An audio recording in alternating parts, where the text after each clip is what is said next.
Hello guys, இன்னைக்கு சண்டேன்றதுனால சூடான சுவையான சிக்கன் கபாப் செய்ய போகிறோம். வாங்க எப்படி செய்கிறதுன்னு பார்க்கலாம். இங்கே சிக்கன் நான் உப்பு மஞ்சள் போட்டு வாஷ் பண்ணி எடுத்துருக்கேன். அடுத்து நம்ம இதுக்கு தேவையான மசாலா என்னென்னு பார்க்கலாம் வாங்க. இப்போ நான் சிக்கன் 65 மசாலா ஒரு பேக்கெட் ஃபுல்லாக எடுத்திருக்கேன்.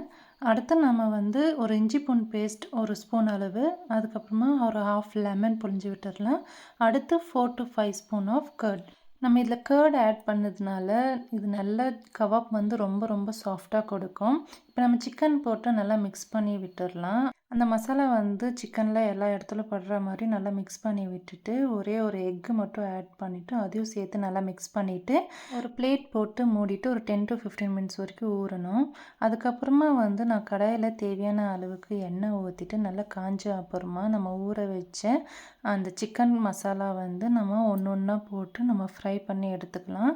சிக்கன் நல்லா மேரினேட் ஆனதுனால நம்ம ஹை ஃப்ளேமே வச்சு ஃப்ரை பண்ணி எடுத்துக்கலாம். சிக்கன் சீக்கிரமாகவே வெந்துடும்.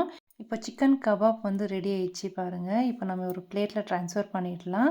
கபாப் நம்ம ப்ரெசென்ட் பண்ணுறதுக்கு ஸ்லைஸாக கட் பண்ண ஆனியன், கொரியண்டர் லீஃப், லெமன் இந்த மாதிரி சர்வ் பண்ணால் ரொம்ப ரொம்ப இன்ட்ரெஸ்ட்டாக இருக்கும் சாப்பிட்றதுக்கு. அது சண்டே டைமில் வீட்டில் எல்லோரும் இருப்பாங்க, பசங்க இருப்பாங்க, ரொம்ப என்ஜாய் பண்ணி சாப்பிட்லாம். நீங்களும் வீட்டில் இதே மாதிரி ட்ரை பண்ணி பாருங்கள். எப்படி இருக்குன்னு கீழே கமெண்ட் பாக்ஸில் கமெண்ட் பண்ணுங்கள். Until then, bye. Thanks for watching.